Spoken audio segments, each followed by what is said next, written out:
तो गाइस मैं हूं अंकित और आप देख रहे हैं रेसलिंग फैंस नेटवर्क। तो भाई ये रही Q&A वीडियो एंड आप में से काफ़ी सारे लोग वेट कर रहे थे पोस्ट रेसलमीनिया Q&A का।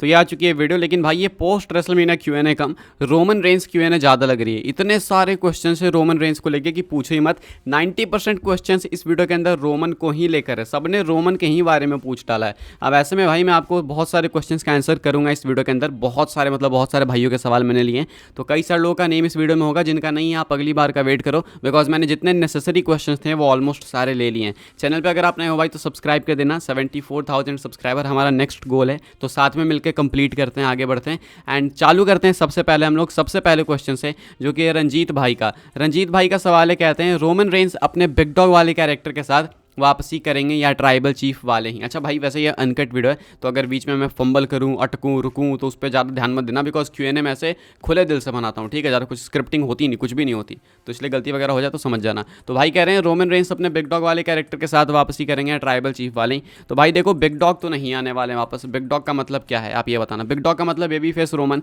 अभी के हिसाब से वो नहीं आने वाले, आगे जाके आएंगे पक्का। बिग डॉग नहीं लेकिन बेबी फेस आएंगे, लेकिन ये इस टाइम पे बिग डॉग कैरेक्टर के साथ बिल्कुल नहीं आएंगे। एंड ये मैं इसलिए कह सकता हूँ बिकॉज रोमन का हमने जो पहला रिएक्शन देखा रेसलमीनिया के बाद, जो रोमन ने ट्वीट पोस्ट करा, मैंने आपको वीडियो में दिखाया भी था, वहाँ पे रोमन के एक्सप्रेशंस ही काफ़ी है डिफाइन करने के लिए कि आगे वो किस रूप में आने वाले हैं। तो वो देख के ही पता चलता है कि वो बिग डॉग तो नहीं होंगे, ट्राइबल चीफ में आएंगे या फिर नहीं वो नहीं पता, लेकिन कुछ विशेष ही होगा, विलेनस ही होगा। इसके बाद अगला क्वेश्चन है टेक नूप का। भाई कहते हैं समर स्लैम रॉक वर्सेस कोडी हो गया और Roman cost rock the title. तो इसके ऊपर ओपिनियंस देने मुझे। तो भाई समर स्लैम में रॉक वर्सेस कोडी के चांसेस हैं, बट आई डाउट कि रॉक इतनी जल्दी वापस आएंगे। लेकिन अगर होता है तो देन रोमन का कॉस्ट करना मेरे हिसाब से, पर्सनल ओपिनियंस के हिसाब से, सेंस नहीं बनाएगा। बिकॉज रॉक ने बिट्रे नहीं करा है रोमन को रेसलमीनिया के अंदर। रॉक ने तो हेल्प करी रोमन की, वो तो बेचारे भाई खुद अंडरटेकर की वजह से साइड हो गए, वरना उन्होंने बिट्रे नहीं करा, उन्होंने रोमन को एक्नॉलेज भी करा है। तो रोमन के पास ऐसा क्या है करने को कि वो रॉक को बिट्रे कर देंगे, कोई ऐसा रीज़न भी नहीं है। तो ऐसे में भाई रोमन रेंस अगर बिट्रे करेंगे, कॉस्ट करेंगे रॉक को टाइटल, तो ये चीज़ थोड़ी मुझे पसंद नहीं आएगी, थोड़ी अलग सी स्टूपिड सी लगेगी। लेकिन पहली बात, मुझे लगता भी नहीं कि रॉक कोडी का मैच समर स्लैम में होगा। बाकी देखते हैं, हो भी सकता है, यू नेवर नो। अभी के हिसाब से मेरे ये ओपिनियंस है। देन उसके बाद अगला सवाल जो है भाई, पता नहीं क्या नेम है, यूट्यूब ने एक तो भाई यूज़र नेम डालना चालू कर दिया, समझ नहीं आता है। User name SJSUSSDD। यहाँ पे भाई का कहना है, भाई क्या रोमन एक ईयर और चैंपियन रह सकते थे क्या? अगर भाई रोमन रेंस रेसलमेनिया 40 में रिटेन करते तो देन पक्का यस, इसका आंसर यही है कि रह सकते थे। अगला सवाल है भाई का, एंड ये भाई हैं भंडारा रिवर कैंप। ओके, कहना है यहाँ पे रोमन जब रिटर्न करेगा तो बहुत ही ज़्यादा खतरनाक रूप में आएगा, जो हम लोगों ने एक्सपेक्ट भी नहीं किया होगा। आपको क्या लगता है? बिल्कुल भाई ट्रू, 100%। रोमन का जो रिटर्न होगा वो और ज़्यादा खतरनाक होगा। जब भी रोमन वापस बाहर गए हैं, तो जब आए हैं वो एक विशियस कैरेक्टर के साथ ही आए हैं। पैंडेमिक एरा के टाइम गए थे तो रोमन आए ट्राइबल चीफ बन के, अब रोमन जाएंगे तो पता नहीं क्या बन के आएंगे। ट्राइबल चीफ ही आ सकते हैं, लेकिन हो सकता है कि और खतरनाक रूप लेकर आए। एक्सप्रेशन वगैरह से पता चल रहा है भाई ये जो इनका रिवेंज वाला आर्क होने वाला है, रिडेम्पशन आर्क, वो और खतरनाक होगा। वो कहते हैं ना भूखा शेर या फिर एक घायल शेर, घायल शेर और ज़्यादा खतरनाक होता है, तो रोमन के साथ वही सीन हो गया है। उसके बाद दबंग भाई का कहना है रोमन रेंस रिटर्न करेगा तो वो हील होगा या बेबी फेस। आंसर कर दिया भाई मैंने, हील ही होंगे। रोहन तोड़ने का सवाल है, कोडी की रेन कितनी लंबी चलेगी? काफ़ी भाई ये देखो क्वेश्चन मेरे लिए थोड़ा सा प्रॉब्लमेटिक है, मुझे इसका आंसर नहीं पता चल रहा है एक्यूरेट। बिकॉज अगर कोडी की स्टोरी इतना हवा बना था तो देन रेन भी थोड़ी लंबी होनी चाहिए। एंड अगर रेन बिल्कुल छोटी रखनी है तो फिर फैंस का आउटरीच फिर आएगा कि अरे भाई इसकी रेन क्यों छोटी होगी, रोमन की तो इतनी लंबी थी। तो काफ़ी कहना मुश्किल है, लेकिन मेरे हिसाब से 1 साल से ऊपर ये रेन नहीं जाएगी, इतना तो मैं अपने अंदर में संतुष्ट हूँ एंड श्योर हूँ। देन उसके बाद रेसलिंग कॉन्करर ऑफिशियल का क्वेश्चन है, do you think that as per the story line the match of Jey versus Jimmy was not delivered well as expected? भाई देखो मेरे हिसाब से जो स्टोरी लाइन है वो भी एक्सपेक्टेशन के हिसाब से सही नहीं थी, बिकॉज ये काफ़ी मैसिव स्टोरी हो सकती थी, लेकिन WWE ने ध्यान ही नहीं दिया। जिमी उसो को भाई जोकर की तरह दिखाया, अजीब सा गूफी कैरेक्टर दिखाया, एंड बाकी मैच में तो भाई आपको मालूम ही है क्या करा इन लोगों ने, कितना फंबल करा। अब ऐसे में जे वर्सेस जिमी में बहुत सारी दिक्कतें, मैं तो शुरू से कह रहा था कि भाई ये मैच ना ही बिल्ड हो रहा है ढंग से, ना ही मैच भी प्रॉपर होगा, लेकिन एंड में बिलीव हुआ था कि क्या पता भाई कुछ हो जाए, रिकिसी वगैरह आ जाए, लेकिन कुछ नहीं हुआ। WWE से गलती हो गई एंड शायद ये एक जनरेशनल फ्यूड WWE ने बर्बाद कर दी। इसके बाद जो अगला क्वेश्चन है भाई, ये अपना है विजय भाई का, विजय सुब्रेता का। कहना है what do you think that about which story line is triple H cooking for Roman Reigns? तो ट्रिपल एच भाई क्या कुक करते हैं वो तो पता नहीं भाई, लेकिन बहुत खतरनाक कुक हैं, जो भी कर रहे हैं बहुत भयंकर ही कर रहे हैं। एग्जैक्ट स्टोरी तो मैं गेस नहीं कर सकता, लेकिन अगर मुझे कोई नेम लेना होगा किसी पर्टिकुलर स्टोरी का तो शायद मैं ब्लड लाइन वाली ही पिक करूँगा कि ब्लड लाइन रॉक इनके साथ ही कुछ हो सकता है। लेकिन अगर इसके अलावा कुछ है तो देन बिलीव मी भाई वो ज़रूर इससे ऊपर होगा, तभी ट्रिपल एच उसको कुक कर रहे होंगे। देन इसके बाद अगला क्वेश्चन है रंजन कुमुद का, भाई कहते हैं अंकित भाई कोडी के अपकमिंग अपोनेंट्स कौन कौन होंगे और क्या कोडी आगे जाके हील बनेगा? काफ़ी मुश्किल है भाई अभी मेरे पास बहुत सारे नेम्स लेना, बिकॉज रेसलमेनिया से पहले से मैं कह रहा हूँ कि मेरे दिमाग में क्वेश्चन यही है कि कोडी चैंपियन बन जाएंगे, स्टोरी फिनिश हो जाएगी, देन क्या, देन अपोनेंट्स कौन है? भाई शॉर्टेज है अपोनेंट्स की, एंड अगर अपोनेंट्स भी आप नेम ले लोगे जे उसो, चैड गेबल, ये वो फलान ढिमकाना, तो क्या ये बड़े मैचेस हैं? नहीं है। रोमन के ऑलमोस्ट सारे मैचेस बड़े लगते थे, एले नाइट के अगेंस्ट तक का मैच बड़ा लगा है। कोडी का एक बहुत बड़ा मैच है और वो होगा रैंडी ऑर्टन के अगेंस्ट, बहुत ज़बरदस्त होगा। एक जॉन सीना के अगेंस्ट भी बहुत बड़ा मैच हो सकता है, लेकिन मेरे हिसाब से ये होगा नहीं, बिकॉज जॉन सीना अपने फाइनल रन के लिए अब वापस आएंगे क्रिसमस के बाद एंड रेसलमेनिया के टाइम रिटायर हो जाएंगे। तो अब वो कहाँ होगा मुझे नहीं लगता कि अब नहीं होने वाला वो। तो अब अभी के हिसाब से भाई कोडी के लिए कुछ ही अपोनेंट्स है, एक तो जे उसो का मैं नेम लूँगा, उसके बाद शायद सेथ रॉलिंस को अपॉर्चुनिटी मिलनी चाहिए बिकॉज उन्होंने बहुत हेल्प करा है। बाकी रैंडी ऑर्टन एक बड़ा नेम है और बाकी एज सच कोई मेजर स्टोरी मुझे नहीं दिख रही है। देन इसके बाद अगला जो क्वेश्चन है वो है कुलदीप बैरवा का, भाई कहते हैं प्लीज़ पिक माई क्वेश्चन। तो पिक हो गया भाई। डब्ल्यूडब्ल्यू में इंडियन रेसलर्स का इन रिंग फ्यूचर क्या है? इंडियन का फ्यूचर क्या देखते हो? अच्छा, क्या कभी कोई इंडियन सुपरस्टार को पुश मिलेगा क्या, या फिर डब्ल्यूडब्ल्यू सिर्फ इंडिया को बेवकूफ़ बनाती रहेगी? ना पेपर व्यू, ना पीएलई, ना कोई मर्ज, क्या इंडिया को डब्ल्यूडब्ल्यू कुछ नहीं समझती? देखो भाई मुझे नहीं लगता है कि डब्ल्यूडब्ल्यू इंडिया को बेवकूफ़ बना रही है, और मुझे ऐसा भी नहीं लगता है कि डब्ल्यूडब्ल्यू इंडिया को कुछ नहीं समझती, बिकॉज वो कहते हैं ना कि बिजनेसमैन तो अपने बाप का भी नहीं होता। तो अगर उनको इंडिया से प्रॉफिट मिल रहा होता तो वो क्यों रेसिज्म वगैरह करते हैं, वो क्यों भाई ये बकवास करते हैं? उन्हें ये सब ऐसा कुछ करने की नीड ही नहीं पड़ती। तो डब्ल्यूडब्ल्यू को अगर इंडिया से प्रॉफिट होता तो वो पक्का आते हैं, हमेशा सोच करते हैं, मर्ज वगैरह लाते हैं, लेकिन इंडिया को बेवकूफ़ बनाती है या कुछ नहीं समझती, ये सब मुझे कोई ज़्यादा सेंस नहीं बना रही है बातें, बिकॉज अगर प्रॉफिट होता तो वो पक्का आते हैं। वही बात आ गई घुमा फिरा के कि बिजनेसमैन सिर्फ अपना प्रॉफिट देखता है, जहाँ प्रॉफिट वहाँ पे जाएंगे। बाकी इंडियन रेसलर्स का इन रिंग फ्यूचर इसको लेके कुछ नहीं कर सकते हैं। ये क्वेश्चन मैं 2019 से पिक कर रहा हूँ अपने क्यूएनए के अंदर, जितने क्यूएनए मैंने करे सबके अंदर एक ना एक क्वेश्चन ऐसा आता ही है, कभी मैं पिक करता हूँ कभी नहीं।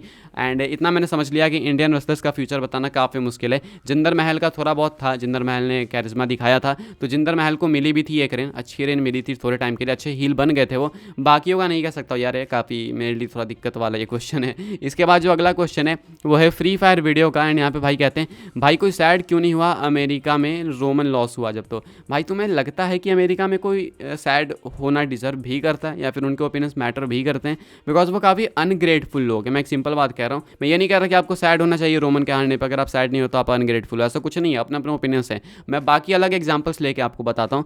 जॉन सीना कितने बड़े फेस आपको मालूम है, जॉन सीना को वहाँ के लोगों ने बू करा हुआ है। रॉक कितने बड़े सुपरस्टार थे, एटीट्यूड एरा संभाला, लोगों को एंटरटेन करा बचपन भर। अब लोग अभी कुछ टाइम पहले, कुछ मंथ पहले कितना बू कर रहे थे उनको, आप देख रहे हो। अभी मंडे नाइट रॉ में उनके अगेंस्ट वॉट के चैंट्स लगा रहे हैं। तो भाई ये लोग ना काफ़ी अनग्रेटफुल, मैं इनके ओपिनियंस तो देखो कंसीडर ही नहीं करता, इनको मैं क्लाउन समझता हूँ। तो अगर आप ऐसा सोच रहे हो कि उनको भी सैड होना चाहिए था तो भूल जाओ ना यार, वो उल्टी ही बातें करते हैं, उनसे इतना तुम एक्सपेक्ट मत करो। वही डाइजैक ने कहा ना सुबह वाली अपडेट वीडियो मैंने आपको बताया कि आज ये कोडी को वो अप्रिशिएट कर रहे हैं, कल कोडी पे टर्न कर जाएंगे, ये चीज़ होगी, लिख के ले लो। इसके बाद जो अगला क्वेश्चन है ये है सैयद मोहम्मद ओवैस का, भाई कहते हैं यार टामा टोंगा और जिला फाटू और जेका फाटू डब्ल्यूडब्ल्यू में डेब्यू करेंगे क्या?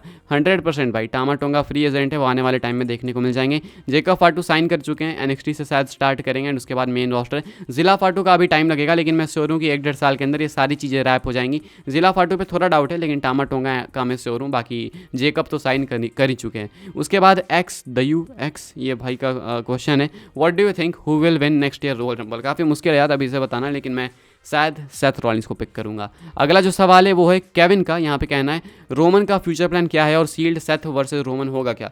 फ्यूचर प्लान वही है जो ट्रिपल एच ने कहा प्रेस इवेंट के अंदर कि बहुत ही मेजर स्टोरी होगी, अब वो तो रोमन आएंगे तभी पता चलेगा। बाकी सील्ड सेथ वर्सेस रोमन, सील्ड सेथ का मैं नहीं कह सकता बिकॉज वो एक काफ़ी टेम्पररी चीज़ थी रोमन को डिस्ट्रैक्ट करने के लिए रेसलमेनिया के अंदर। बाकी सेथ वर्सेस रोमन ये आगे जाके आपको देखने को मिल सकता है। मुझे तो इतना लगता है, मुझे बिलीव है कि ये सेथ वर्सेस रोमन वापस होगा, बिकॉज ये पहले से भी पेंडिंग में था एंड अभी होगा तो सेंस भी बनाएगी चीज़ बहुत ज़्यादा, बिकॉज स्टोरी उसी तरीके से आगे बढ़ भी रही है। इसके बाद जो अपना अगला क्वेश्चन है भाई वो यहाँ पे निकल के सामने आ रहा है A2 सर लिविंग लेजेंड की तरफ से। यहाँ पे भाई का कहना है भाई क्वेश्चन पिक कर लेना मेरा, रोमन वर्सेस कोडी में सेथ का कोई फायदा नहीं हुआ, उल्टा बहुत ज़्यादा नुकसान हो गया। सो सेथ का फ्यूचर क्या है और क्या रोमन कमबैक के बाद सेथ के साथ एक राइवलरी दे सकते हैं? Bye the way love you bro, I am your new subscriber. भाई न्यू तो नहीं हो, तुम्हारा तो कई बार मैंने Q&A में क्वेश्चन लिया, by the way love you too. And भाई कहते हैं कि क्या सेथ का फ्यूचर क्या होगा, बिकॉज उन्होंने भाई अपना बहुत नुकसान झेल लिया।